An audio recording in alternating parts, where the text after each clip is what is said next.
This is Optimal Living Daily, episode 1555. Your obstacles are not holding you back, by TK Coleman of tkcoleman.com. And I'm Justin Malik, your very own personal narrator today and every day.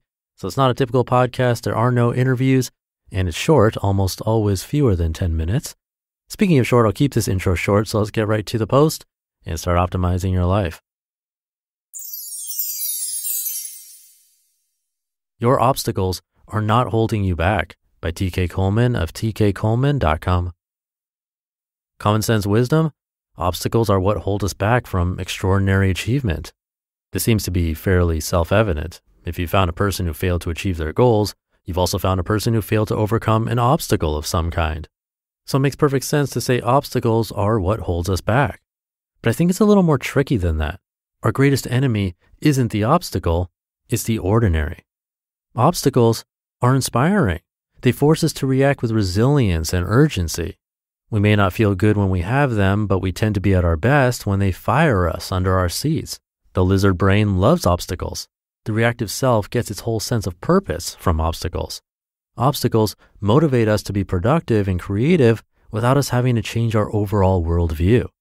Case in point, imagine that things are going well at your job. Then one day your boss says, "I need more results from you. Your recent performance has been unsatisfactory. In fact, if you don't double your outcomes by the end of this month, we're going to have to terminate your position." What would you feel if you heard those words being spoken to you? You'd probably be a little sad or angry or resentful or scared. But what would you actually do? The odds are high that you would do one of the following two things regardless of how upset you felt. One, you would find a way to double your outcomes in order to save your job. Or two, you would use your anger or fear to motivate you to look for a job that's a better fit for your working style. Either way, you would increase your productivity or creativity. That's what most people tend to do when faced with a crisis. Contrary to popular opinion, I don't think we fail because we're bad at reacting to obstacles. I think we fail because we're too good at reacting to obstacles. If you only focus on how people feel when they face obstacles, you'll think people are bad at dealing with challenges. If you watch what people do, however, you'll realize that we're usually at our best during these times. Hang on though, this isn't a typical motivational rant about how you should appreciate your obstacles because of their ability to make you a better person. This is an invitation to make a shift from the reactive orientation to the creative orientation. You make that shift when you realize that your real enemy isn't your belief that you're surrounded by obstacles, but it's your belief that you're surrounded by ordinariness. When you look around you, what do you see? You see three things: opportunities, obstacles, and ordinariness. That is, you see situations that look promising, you see situations that look challenging, and you see situations that look neutral. That third category, however, is an illusion. Nothing is neutral. Nothing is ordinary. And this is the secret that extraordinary achievers have figured out. Ordinary situations are just opportunities that most people haven't learned to see. While most people live in the reactive orientation where hard work and productivity are driven by fear, innovators live in the creative orientation where hard work and productivity are driven by an uncommon sense of possibility. Innovation is tricky because we have to see opportunities without the assistance of obstacles.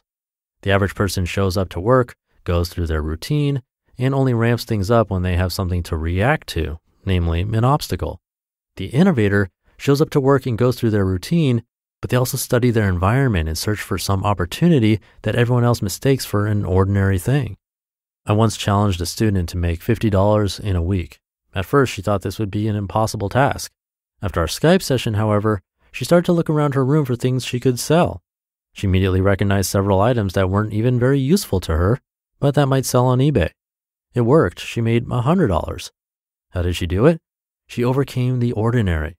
She wasn't motivated by crisis. She was motivated by the desire to see deeply. She was motivated by a vision of what she wanted.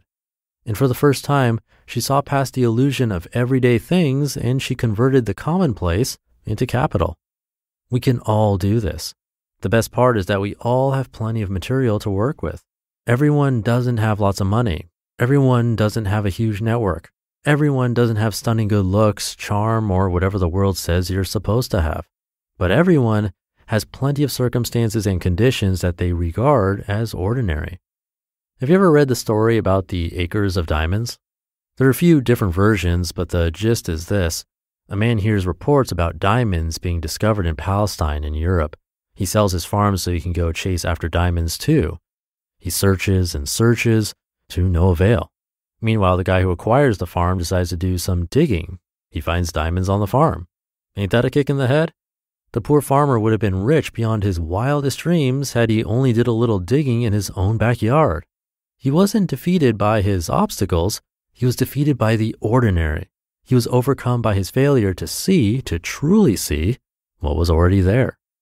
In The Usual Suspects, the character Verbal says, "The greatest trick the devil ever played was to convince the world he didn't exist." Ordinary experiences are the devil in disguise.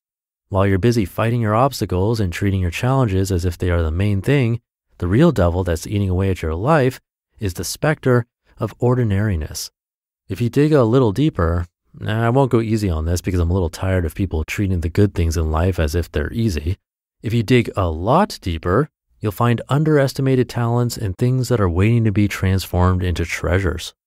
Do you have obstacles that seem to hold you back? Step back for a moment and realize that obstacles only appear to be big when your options appear to be small. Your real problem is not what you can see, it's what you don't see. Your real problem isn't the mountain that's in front of your face, it's the gold mine that's right under your nose. Stop overcoming your problems and start obsessing over your possibilities. Instead of trying so hard to eliminate your obstacles, try harder to eliminate the perceptual experience of seeing ordinary objects, ordinary people, and ordinary moments whenever you observe the world around you. In The Beauties of Nature and the Wonders of the World We Live in, John Lubbock wrote, quote, "What we do see depends mainly on what we look for.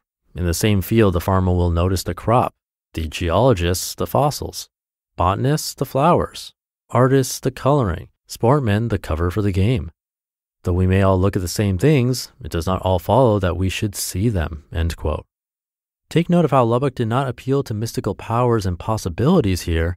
This superior ability to see what others mistook for mere ordinariness was the direct result of people's dedication to investigating their surroundings at a level of detail that others disregard. This is what education is really about. To learn is to initiate yourself into the world of the possible by meticulously cultivating novel insights, fresh perspectives, and unconventional ways of looking and listening. Crack open those ordinary books you're taking for granted. Converse with those ordinary people you're taking for granted. Ask those ordinary questions you're taking for granted. Act on those ordinary ideas you're taking for granted. Sharpen those ordinary skills you're taking for granted. Deeply explore all the ordinary elements in your life you're taking for granted. Lift the veil and see the world for what it truly is. A place that continues to remind us over and over again that the next big thing is most likely to stem from a special way of seeing something that seems so on the surface. You just listened to the post titled, "Your Obstacles Are Not Holding You Back" by TK Coleman of tkcoleman.com. And thank you to TK. It's a unique perspective I haven't seen on this podcast. It's always a refreshing take from him. He and Isaac Morehouse are also the hosts of the podcast Office Hours, where they answer questions about career and often talk about basketball.